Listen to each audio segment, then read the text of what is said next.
po sa lahat mga katrops. Si parang Carlo po ay nag-i-spray muna ng ampalaya. At mamaya po update ko kayo sa mga ampalaya natin. Naubusan ng karga. Papakarga muna yan.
Bali ang pinakana natin sadsara na hanggang doon sa may dulo.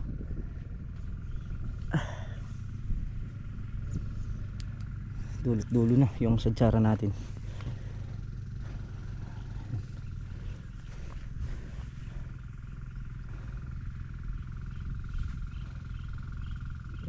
Ito bali ilang butas pa itong nandito na to, sa dalaw, 3 butas, tapos bandar sa may dulo na lahat na. So unahin ko na rito papunta ron sa may dulo para isang sadsara na ng lahat ng iniiwan natin eh. Tapos na.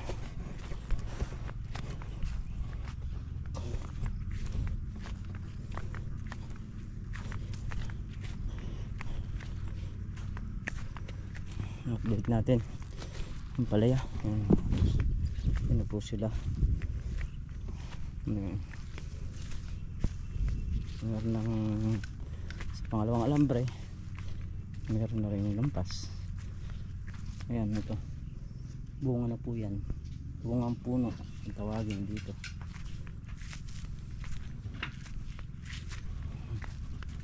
So hindi pa po natin nalilinisan yung ilalim lahat nito.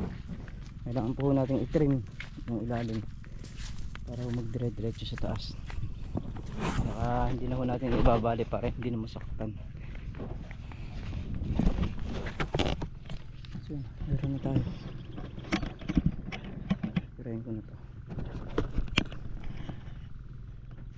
Ay, tumirik na naman yung araw.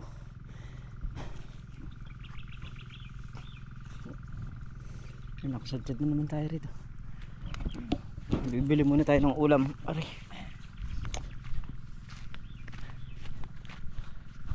ayos tayo ganyan kataas na. Alin? Oh,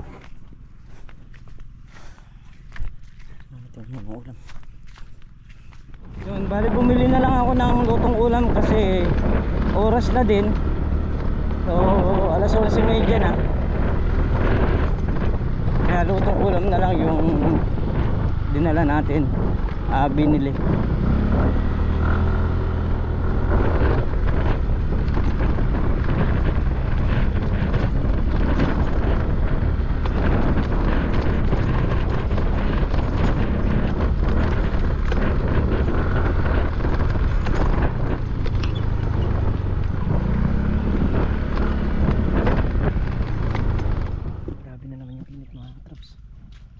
Kahangin-hangin na yan, kami kakain muna. Ay, tirik na naman yung araw. Baka makalawa ulit, patubig na naman.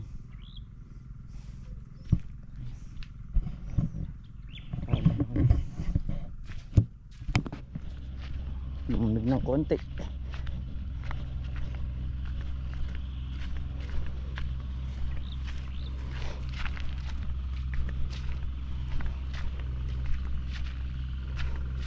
Nako. Pre, yung gas natin pakisalida mo nga. Gas. Gasolina.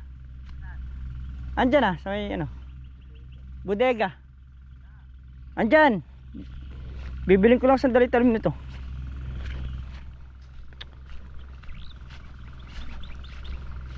Wala na pala tayong gas. Hindi ko napansin kanina.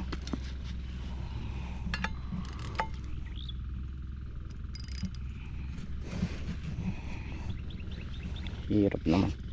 Ay.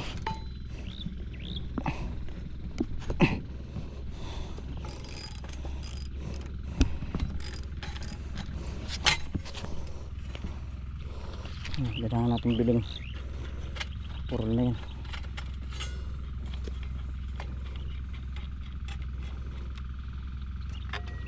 Yung kabila naman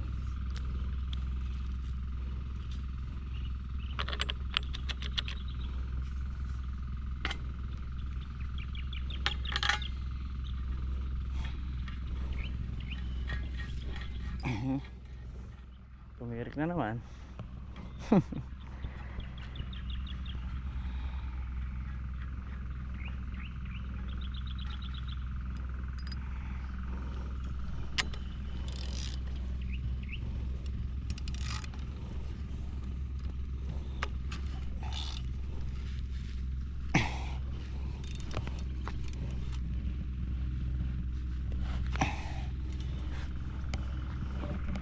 Okay na.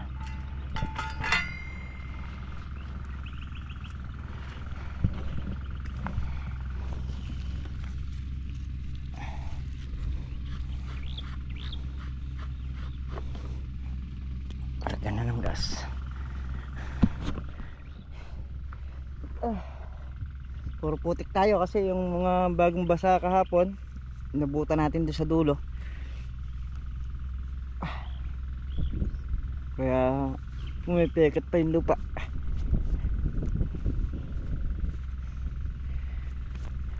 Ayan. Bali magmula doon hanggang dito diretsuhan na yan. So doon naman yan sa may dulo rin naman yung ating pupuntahan. Pero ito okay na to. Maganda sa may dulo na yon. May bako doon. Nilinisan ko na para nga wala na tayong babalikan dito. Hindi ko na pinutol-putol. So matagal man yung sadsaran. Sulit naman pag sumadsad ka. Yan ito. Sila paring Carlo ngayon nag-aangat ng mga talbos para hindi na masagasaan ng grass cutter kasi kung minsan yung talbos nakabalagbag, tsaka sabay ano na rin linis na ng ilalim. Ayan nagugunting na. Okay na.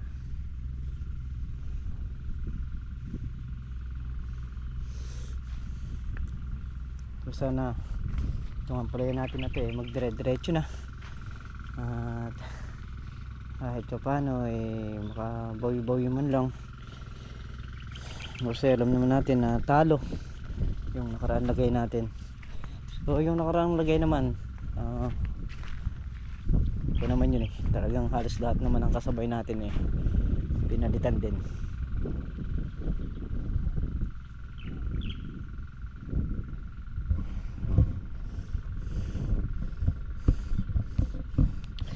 Grabe na yung alikabok nung truck na dumadaan doon, ang kapal na. So kung dito dadaan yun, tinan nyo nga mga katrops. Ayun yung ampalaya natin.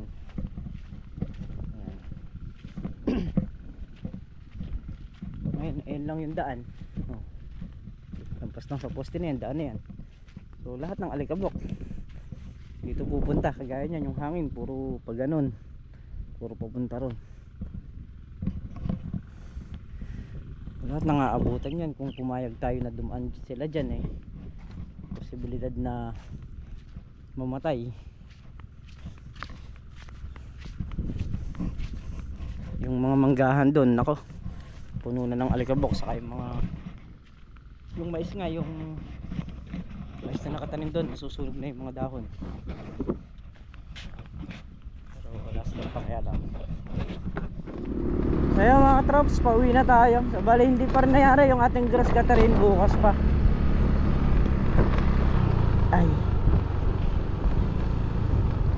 Mag-grass cutter pa rin tayo bukas.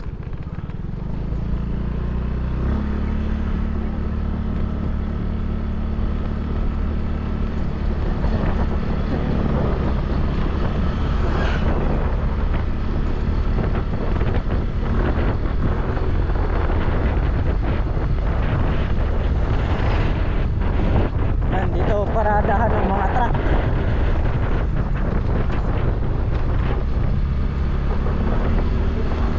Ayan. Doon ang garahe nila.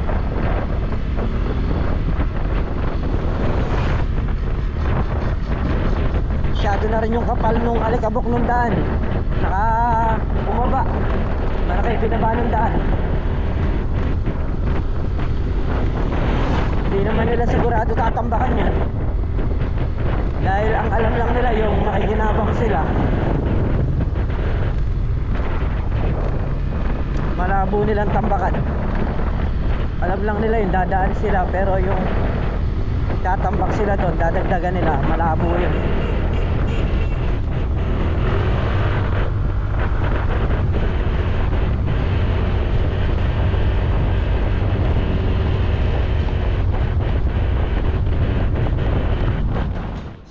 Katrops, dito na nga tayo sa bahay. Ayan, bago tayo magsara ng ating video, shoutout po kay Tita Leia, ayan, kay Tita Gemma, shoutout po sa inyo, kay Ate Donna, ayan, kay Nana, ayan, shoutout po sa inyo, kay Ate Len Cute Javier, ayan, shoutout po, kay Sir Jun Relucio, kay Sir Jimmy Relucio, ayan, shoutout po sa inyo at salamat po sa suporta nyo. Shoutout din po kay Ma'am Marites Sabado, kay Ate Mercy Javier, kay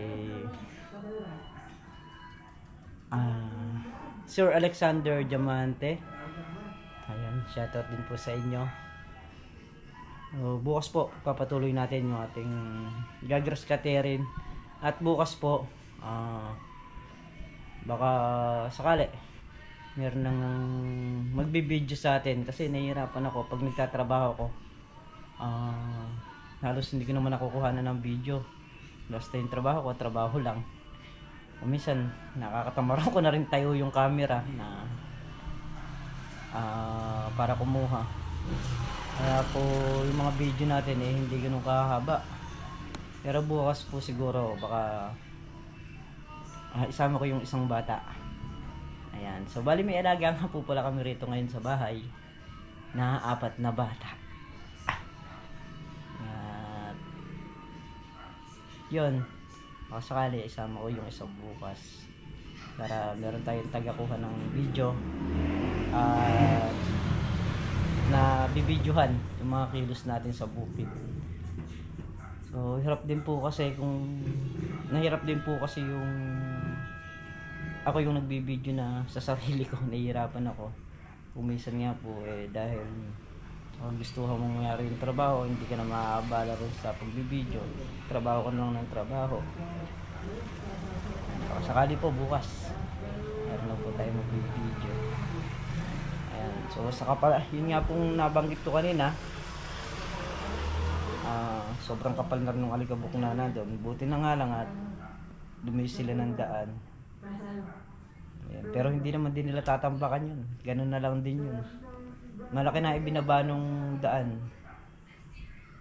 Yun lang naman kasi ko nila dadaan sila tapos makikinabang sila, pero hindi mangyayari yung pakikinabangan sila, yung dadagdagan nila yung tambak ng daan. Hindi mangyayari yun, malabo yun. Kaya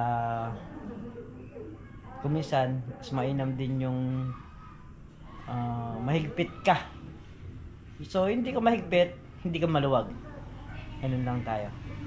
So ayan, muli mga katrops, maraming salamat po sa inyong lahat sa suporta nyo, sa pagtitiwala ninyo sa channel natin. Ayan, ingat po kayo palagi mga katrops. Sunod po kayo na roon. Bye-bye po sa lahat.